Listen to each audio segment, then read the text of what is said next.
comentando os comentários sobre a história da África. Hoje eu vou responder ou comentar alguns dos comentários e perguntas que foram deixados por nossos inscritos e pelas pessoas também que nos assistem aqui no canal Caçador de Histórias. Mas desde já, eu quero te pedir que deixe aqui o seu like, curta esse vídeo, ative o sininho de notificação. É muito importante para que quando nós produzimos outros conteúdos, você também seja avisado pelo YouTube.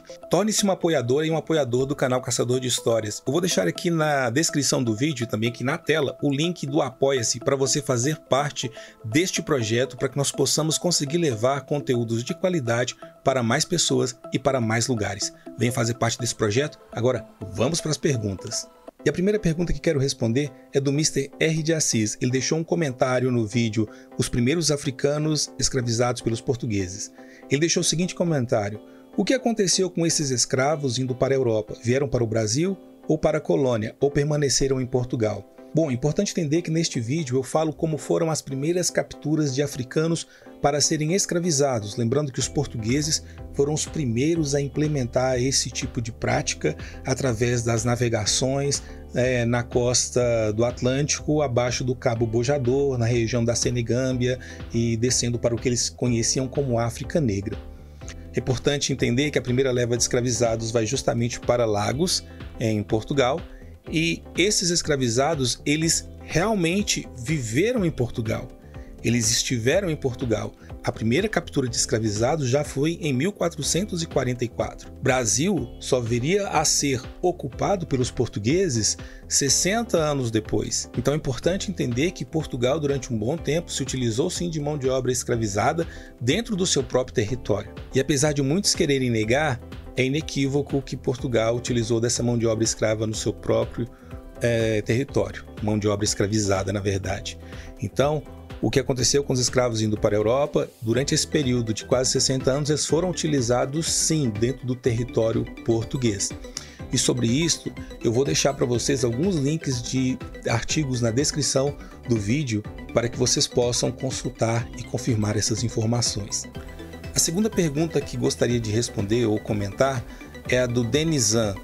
Ele comentou no vídeo Timbuktu, a cidade do saber na África.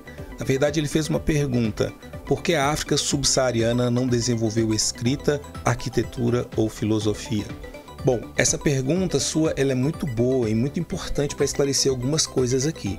A ideia de que a África abaixo do Saara ou subsaariana não tenha produzido escrita, arquitetura, filosofia, e ele ainda coloca aqui um etc, ou seja, outras mais coisas, na verdade é uma ideia que ela está dentro do contexto do imaginário colonizador, ou seja, é uma visão eurocêntrica que foi trabalhada e foi cultivada por anos. Aí você pode perguntar, mas Flávio, realmente houve escrita na África subsaariana em diversas sociedades?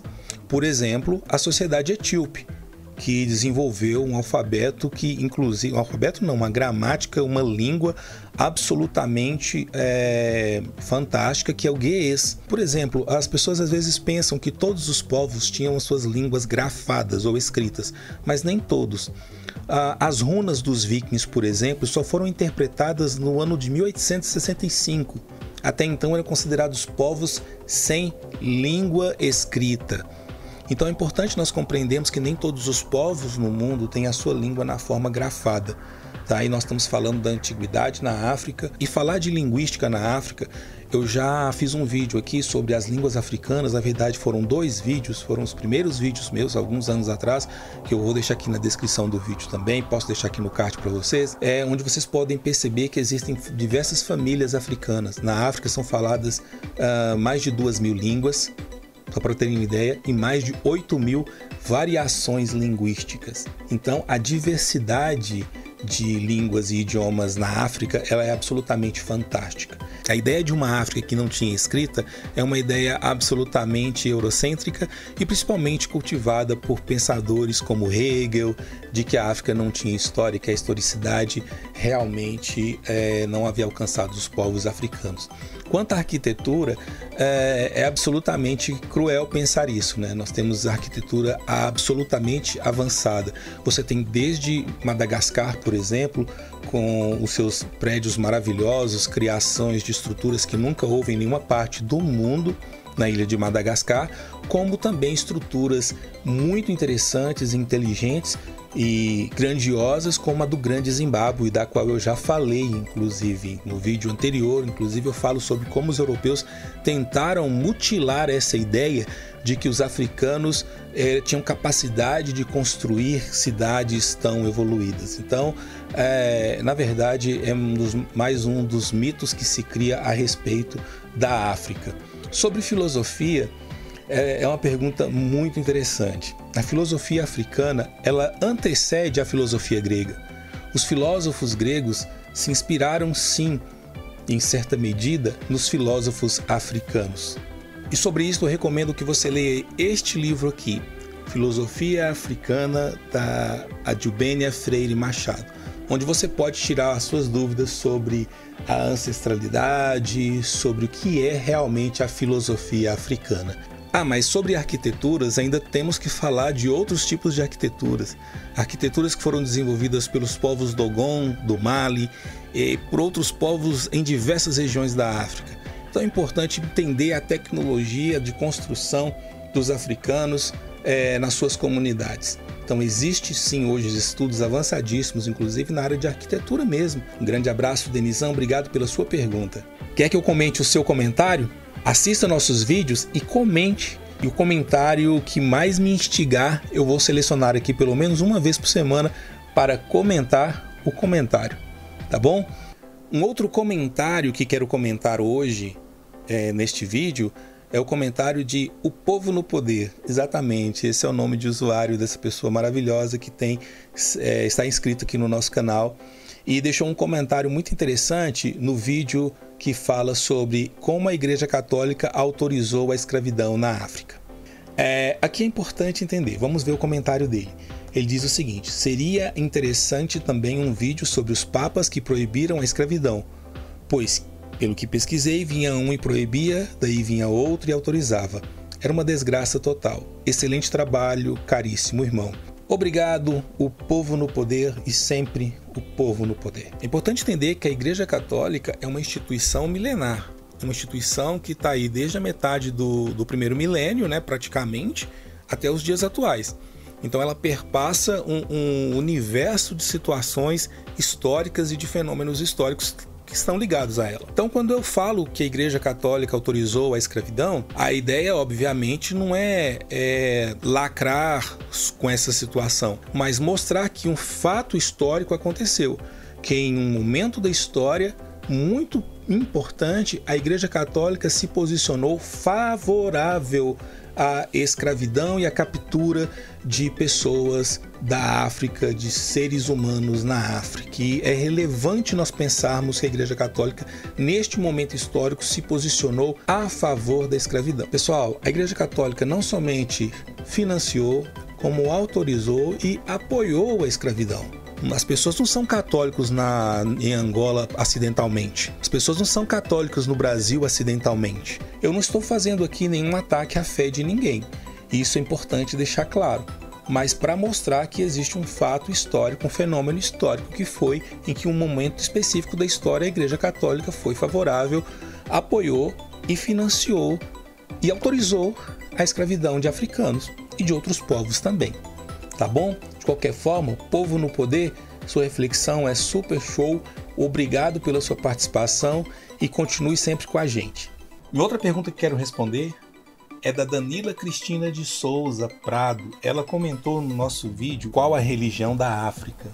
Ela fez a seguinte pergunta: olá professor, tenho uma dúvida. Podemos afirmar a existência da ideia de religião na África antes do contato com os europeus? Danila Cristina, excelente sua pergunta. Essa pergunta sua ela tem dois polos importantíssimos. O primeiro deles é que a pergunta ela é feita justamente porque foi criado um conceito eurocêntrico de que a África não só não tinha história. Quando disseram Hegel, Kant e outros filósofos pensadores que inspiraram os pensamentos ocidentais, ou o pensamento e a filosofia ocidental, eles excluíam a África de sua historicidade e da sua identidade e da sua autodeterminação. O que é importante nós entendermos aqui? Que a própria pergunta, Danila e a todos os outros, que é feita, podemos afirmar a existência de religião na África antes dos europeus, ela é uma pergunta que está dentro do contexto do que os europeus produziram. Eles que criaram essa ideia de que a África era desprovida de religiosidade. Hegel dizia que a África não tinha história, que a África não tinha Estado, que a África não tinha Deus, não tinha um pensamento organizado e objetivo. Isso foi Hegel quem disse. Então a sua pergunta, ela é uma pergunta praticamente que está aí há quase 2 séculos, mas ela foi criada através de uma afirmação de Hegel, uma afirmação que obviamente hoje ela já foi desconstruída. Inclusive o meu primeiro vídeo desse canal foi sobre a África tem história, baseado no texto do Joseph Kizerbo, onde nós refutamos a ideia de não historicidade da África. A África obviamente não somente tem história, tem escrita, tem estruturas, tem arquitetura, tem cultura, e sim, tem religiões. Nós não podemos esquecer que é da África que saem as primeiras migrações humanas para a ocupação do território no mundo inteiro. Mas a África sim tem religião, tem religiões que são anteriores à chegada das religiões monoteístas, como o cristianismo europeu. Apesar que eu falo sobre isso, inclusive nesse vídeo, sobre qual é a religião da África, que a África ela teve momentos de encontros culturais e religiosos diferentes. O cristianismo ele vai chegar na África ainda nos 3 primeiros séculos depois de Cristo. O cristianismo já chega na África, mas ele chega aonde? Na parte nordeste da África. Ele vai chegar ali na região de Kush, onde é o Egito, até chegar na Etiópia. O reino de Aksum, que chegou a ser um reino cristão, inclusive. Mas existem outros momentos que o cristianismo vai chegar na África. E que momentos são esses? É justamente a partir da colonização portuguesa. E depois, subsequentemente, com os outros projetos colonizadores no século XIX, como com a Inglaterra, com a Alemanha também, com a Bélgica, com a França. Então é muito importante nós entendermos que existem esses outros encontros. Mas e qual é a religião da África? Nós temos centenas de religiosidades africanas. Não existe, lógico, uma pedra angular única que determina esta é a religião africana. Mas existe sim todo um conceito religioso que estrutura e perpassa as religiosidades dos povos africanos. Então, podemos afirmar a existência de religião na África antes da chegada dos europeus? Sim, absolutamente. Tá bom? Muito obrigado, Danila, por sua pergunta. Por hoje eu fico por aqui. Foram 4 comentários que comentei hoje aqui para vocês. Espero ter ajudado de alguma forma. Vou deixar algumas fontes historiográficas de textos aqui que eu citei aqui na minha fala com vocês, nessa breve conversa. É muito importante termos o apoio de vocês. Para produzir esse conteúdo aqui, nós temos um custo. Nós temos aí um crowdfunding ou uma arrecadação mensal, uma arrecadação coletiva mensal no site Apoia-se, para que você possa nos ajudar a manter esse projeto e produzirmos mais conteúdos exclusivos para vocês. E é importante entender que as pessoas que se inscreverem no Apoia-se terão direito a uma aula mensal gratuita. Isso mesmo, uma aula mensal gratuita exclusivamente comigo e ao vivo. Tá bom? No ambiente fechado, ali eu disponibilizo materiais, uma aula de História da África ao vivo todo mês. E você pode começar a contribuir a partir de R$1. Então, mesmo que você não tenha condições de doar R$50 mensais, R$100 mensais, com R$10 mensais você pode apoiar o nosso trabalho aqui no canal, tá bom? Torne-se um parceiro do canal Caçador de Histórias. Link do Apoia-se aqui e na descrição do vídeo, tá bom?